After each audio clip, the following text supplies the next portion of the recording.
वस्सलाम अला रसूलिल्लाह अम्मा बाद। मैं सबसे पहले फैसलाबाद और दूर दराज से तशरीफ़ लाने वाले कायदीन जो मेरे साथ तशरीफ़ फरमा हैं उनका शुक्रिया अदा करना चाहूँगा, और इसके साथ ही जनाब काशिफ नवाज़ साहब और उनकी टीम का जिस मेहनत और कोशिश और लगन से वो ये सारे इंतज़ामात PDM के होने वाले जलसे के देख रहे हैं, कर रहे हैं, उसके लिए मैं जमात की तरफ से उनका शुक्रगुज़ार भी हूँ और उसकी तहसीन भी करता हूँ। आपका भी शुक्रिया अदा करता हूँ, अब तशरीफ़ लाए। आप जानते हैं कि मौजूदा इस मुल्क की जो हुकूमत है उसने मुल्क का और उसके अवाम का जो हाल किया है वो आपके सामने है, हम सब के सामने है। महंगाई और गिरानी के अलावा बदअमनी को फ़रोग़ मिला, मजहबी रवादारी कम हुई, फ़िरका वारियत बढ़ी इस दौर में,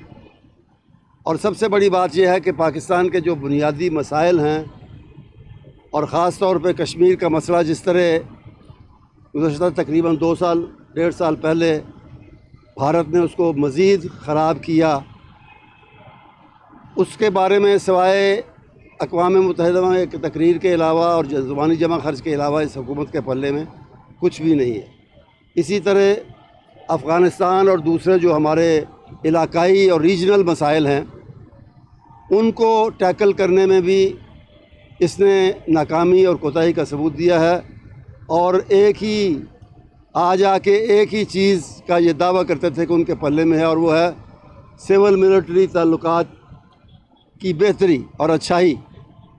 लेकिन अब वो एक पेज जिस पे वो कहा करते थे कि हम दोनों हैं, सिविल भी और मिलिट्री भी, वो पेज भी फट गया, अब कुछ भी इनके पल्ले में नहीं रहा। तो इस पस मंज़र में PDM का जलसा,